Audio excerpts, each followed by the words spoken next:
네, 출애굽기 17장 1절에서 7절 말씀, 제가 1절 말씀 읽습니다.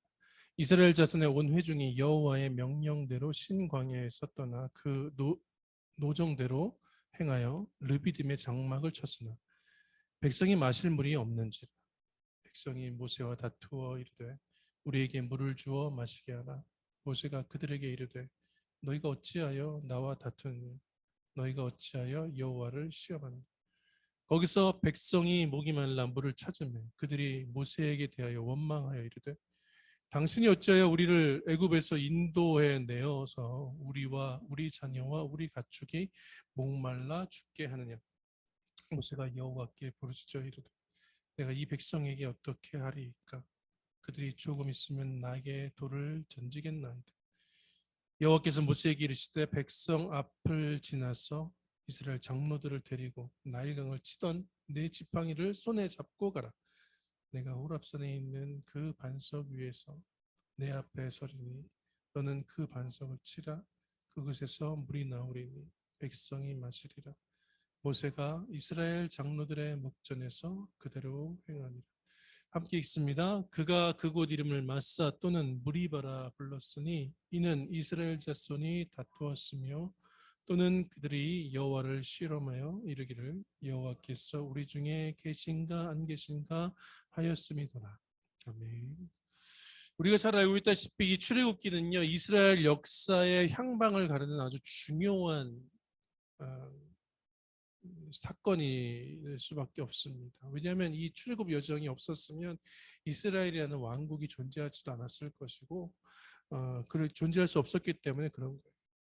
아브라함을 택하신 다음에 이 하나님께서는요 그의 자손들을 향한 계획들을 다 가지고 계셨어요. 그래서 본토 가나안에서의 흉년을 대신해서 애굽으로 내려와서 풍족함 가운데서 보내게 하셨고 그 아브라함 자손, 야곱의 자손이죠. 그 자손들이 태평성대를 누리면서 이스라엘에서 굉장히 좋은 땅에서 아주 크게 번성하게 하셨어요. 그러던 중에 400여 년이 흘러서 그들은 이집트 사람들에게 홀대의 대상이 되고 안전을 보장받지 못하는 그리고 노예의 삶을 살게 됩니다. 이런 가운데서 하나님께서는 그 조상들과의 약속으로 이 우여곡절 끝에 이들을 이집트에서 끄집어 내시죠. 처음에 이집트로 내려갔던 사람은 한 60여 명 정도밖에 안 됐어요. 근데 이집트에서 나올 때에 건장한 남자들만 60만 명, 그러니까 대략적으로 한 200만 명이 넘는 사람들, 이스라엘 백성들이 이집트에서 나오게 됩니다. 그러니까 당시 200만 명이면 굉장히 큰 인구 수죠. 그러니까 우리 안성도 지금 20만이 안 되는데 200만이면 엄청나게 많은 숫자거든요. 이 사람들, 이 노동력을 이집트에서 애굽 입장에서는 빼앗긴다라고 보면 굉장히 타격이 큰 거죠. 예. 어쨌거나 그래서 200만 명이 나오게 돼요. 근데 알고 있다시피 말씀드렸던 것처럼 이 이집트에서 나오는 것이 순탄치가 않았어요. 우리가 알고 있는 것처럼 홍해 기적이 일어납니다. 앞에는 망망대가 있고 뒤에는 이집트 군사가 쫓아와요. 이 절대절명의 상황 속에서 하나님께서는요 그들에게 놀라운 광경들을 펼쳐주십니다. 그들은 그 갈라진 물 사이로 마른 땅을 건너갔고요. 쫓아오는 이집트 군사들은요 그대로 수장당하게 돼요. 하나님의 돌보심이 본격적으로 시작된 거예요. 이 홍해의 기적 이후에 홍해 기적 직후에 이스라엘 백성들은 하나님의 건지심, 그 보호하심에 대해서 진심으로 감사하면서 찬양을 하죠. 이렇게 계속 하나님만 의지하면서 하나님께 감사만 하면서 이 약속의 땅, 자기 조상들의 땅으로 갔으면 좋았을 건데 그러지 못했다는 거예요. 200만 명이라는 그 거대한 집단이 그 이집트에서 나와서 자기의 본향으로 걸어가는 데에 그래도 몇 개월 걸릴 거 아니에요. 워낙 많은 사람들이니까. 그래서 그렇게 가서 도착할 수 있을 것 같았어요. 그런데 우리가 알고 있다시피 그 기간이 무려 40년이 걸립니다. 그렇게 된 이유가 있죠. 홍해를 건넌 이후부터 이스라엘 백성들은요, 이스라엘 백성들과 그 집단에 문제가 생기는데 그게 뭐냐? 마실 물이 없어서 먹을 것이 풍족하지 못해서 그 이스라엘 백성들이 하나님을 원망하기 시작해요. 하나님께서 하나님을 직접 언급하지는 않았지만 모세에게 직접 불만을 토로합니다. 애굽에 있을 때는 먹을 것이 풍족해서 고기며 뭐며 배불리 먹었는데 당신이 우리를 애굽에서 이끌어내어서 우리와 우리의 자녀들과 우리의 가축들이 다 죽게 만든다. 목말라 죽게 만들고 있다. 이게 그들의 불만의 요약이에요. 오늘 본문에서 나오죠. 오늘 본문 앞에서 어떤 일이 있었느냐 우리가 묵상을 해서 아시겠지만 그 당시에 이 15장에 보면 먹을 수 없는 그 쓴물을 단물로 만드는 기적을 이미 그들은 경험을 했어요. 그들이 원망하고 불평했을 때 하나님께서 일하셔서 그 마실 수 없는 물을 마실 수 있는 물로 바꾸는 기적을 보여주셨어요. 그들이 또 원망했어요. 먹을 것이 없다고. 그랬더니 하나님께서 아침에는 만나 저녁에는 메추라기를 보내주십니다. 아무런 노력도 아무런 노동도 하지 않고 그들은 맛있는 것과 고기를 배불리 먹는 이적도 경험하고 있어요, 지금. 근데 지금 당장 또 물이 부족하다는 이유로 모세와 하나님을 향해서 원망의 목소리를 내고 있다는 거예요. 하나님의 인도하심을 직접적으로 경험하고 있음에도 불구하고 그들은 당장 눈앞에 있는 그 결핍 때문에 그 동행하심을 전혀 인지하지 못하고 오히려 원망으로 나아가고 있는 것을 보게 돼요. 이것은 출애굽 여정 속에서 나타나는 그들의 전형적인 모습이에요. 그동안의 하나님의 돌보심은 기억하지 못하고요. 현실에서도 하나님께서 함께 하시고 인도하고 계신데도 그것도 보지 못해요. 과연 이런 자들을 위해서 하나님께서 일하실 이유가 있을까라는 궁금증까지 나오기도 합니다. 아무리 잘해줘도 또 그때 필요를 채워줘도 항상 불만과 원망을 내뱉는 그 이스라엘을 하나님께서 끝까지 책임질 이유가 있겠느냐 말이에요. 그들은 얘기해요. 한마디로 우리를 애굽에서 이끌어내서 여기서 죽게 하느냐고. 사람은요, 망각의 동물인 것 같아요. 자기에게 있었던 유익하고 도움이 됐던 일들은 정말이지 거짓말처럼 다 잊어버립니다.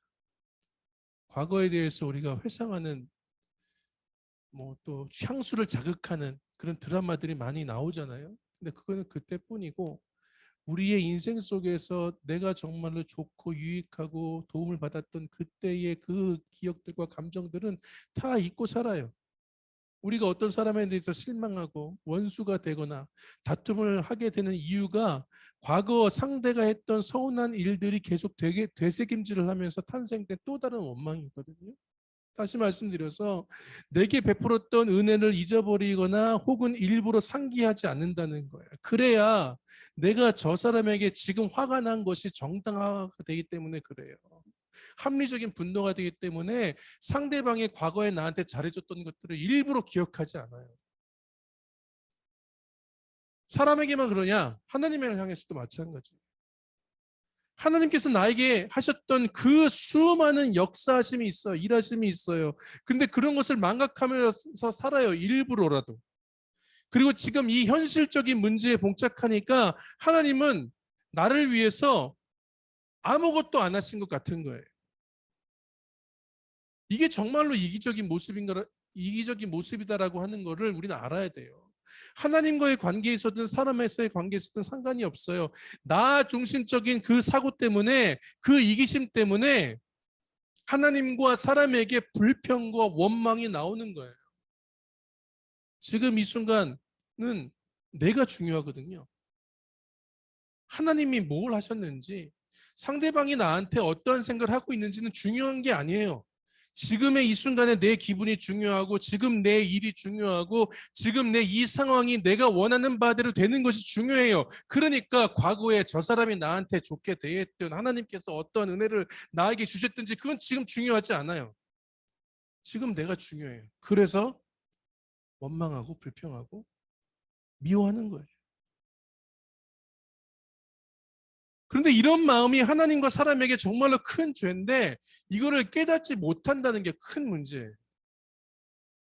그냥 지금의 감정과 생각에 지나치게 충실해요.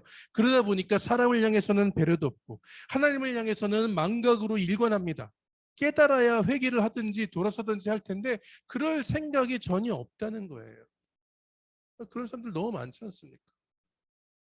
어저께 그 여의도 순복음교회 조용기 목사님의 발인 예배가 있었어요. 그래서 한 3, 4일 동안 이제 조문객을 받지 않습니까? 이분이 뭐 기독교뿐만이 아니라 사회적으로도 큰 영향을 끼친 분이시라 많은 조문객들이 왔었더라고요. 네, 뭐 저도 뭐 가보진 않았지만 네. 그리고 교계 정치계의 중심 인물들이 그분의 죽음을 애도하러 방문하고 조문을 했습니다. 그러니까 이거는 뭐 정치적인 부분에서도 진보 보수할 것 없이 뭐 누구나 와서 그분의 죽음에 대해서 슬퍼할 수 있죠. 네.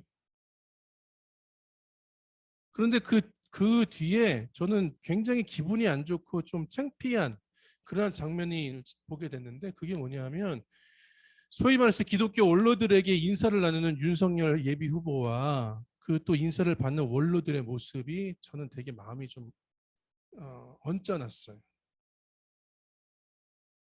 박정희와 전두환에게 굉장히 친밀했고 그들을 굉장히 옹호하고 있는 극동방송 이사장 김정한 목사가 있었고 불법으로 세습을 강행한 김성환 목사가 있었고 명성교회 학위와 묵산수에 대한 시비가 있었던 오정현 목사 사랑의 교회 오정현 목사가 있었고 그 외에 뭐 저희 교단 총회장 출신인 뭐 김종준 목사라든지 이영원 순복음교회 목사라든지 오종호 목사라든지 이런 분들과 함께 인사를 나누는 자리에서 윤석열 예비 후보한테 손을 얹어가지고 안수기도를 하더라고요.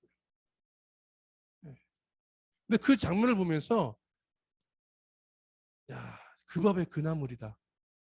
딱 한마디로 그 생각이 들었어요. 그리고 이 윤석열 씨 같은 경우에는 기독교하고는 전혀 상관이 없는 사람이에요. 네. 오히려 무당이나 무속 종교에 심취해 있는 사람이에요. 나를 받아가지고 무언가를 하는 사람이에요.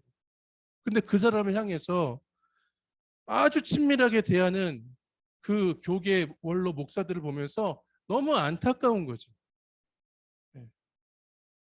그러니까 그 사람들의 마음의 속내가 어떤지 볼 수 있는 그러한 장면이었던 거예요. 솔직히 얘기해서 윤석열 씨가 조용기 목사를 압니까? 조용기 목사가 어떠한 말씀을 전하고 메시지를 전했는지 알까요? 윤석열 씨뿐만이 아니라 다른 정치인들도 마찬가지예요. 보수나 뭐 진보나 상관없이 그 사람들은 그곳에 간 게 조용기 목사님을 애도하기 위해서 간 게 아니라 표 받으러 간 거예요.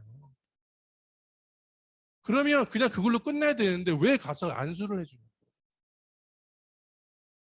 그것도 무속인 철저하게 무속 신앙을 가지고 있는 사람은 그렇게 이슬람과 신천지에 대해서는 적대적인 양반들이 그렇게 그보다 더한 것을 따르는 사람에게 그렇게 친절할 수가 없어요.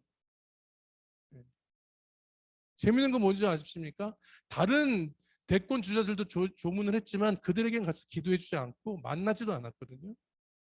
진보 쪽은 뭐 그렇다 치고 보수 진영에 있는 그 야권 주자들도 누구도 만나지 않았어요. 그 원로들이. 예.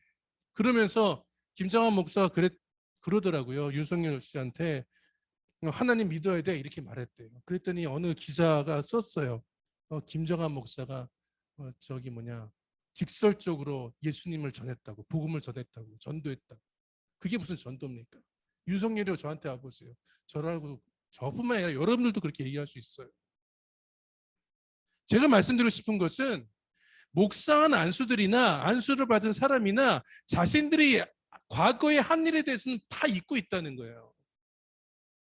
자기들이 한 일에 대해서 잘못한 것이나 사과할 일이 없다 보니까 당당한 겁니다.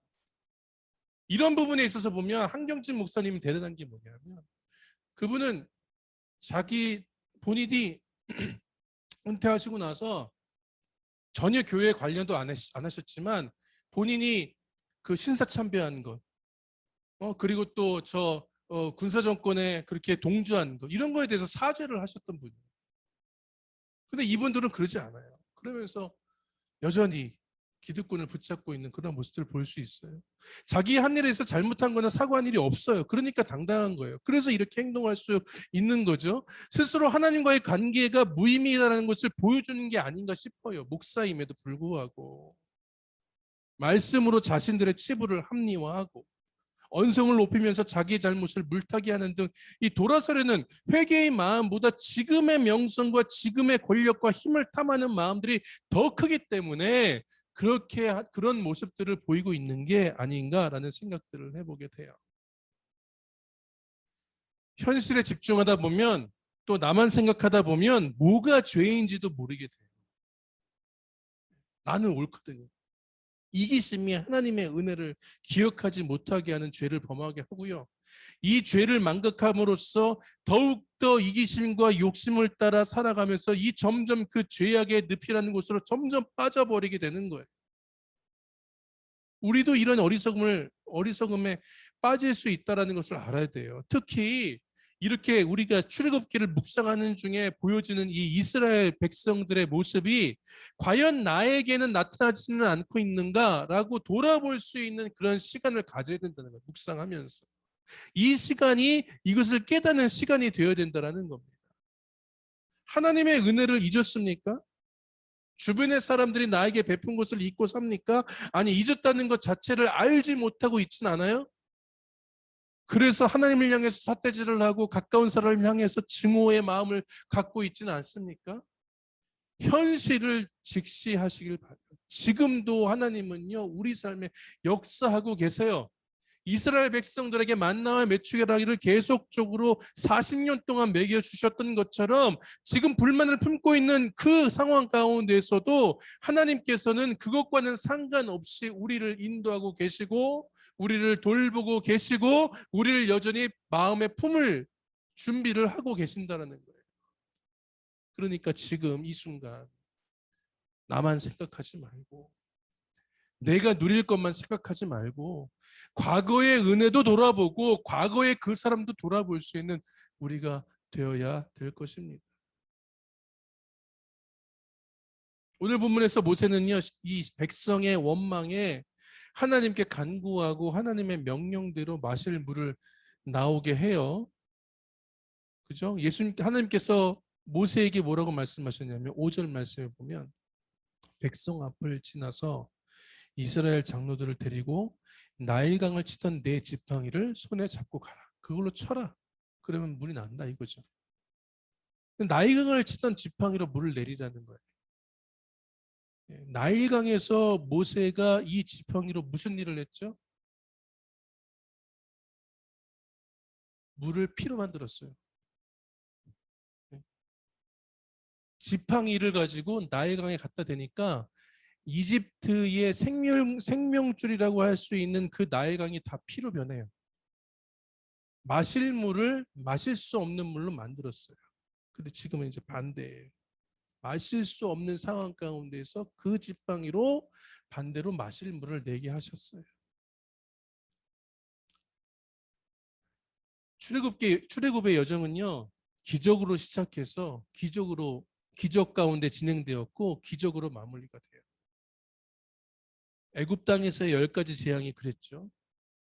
홍해를 건너는 것도 그랬고요. 그 수장된 애굽 병사들이 그랬습니다.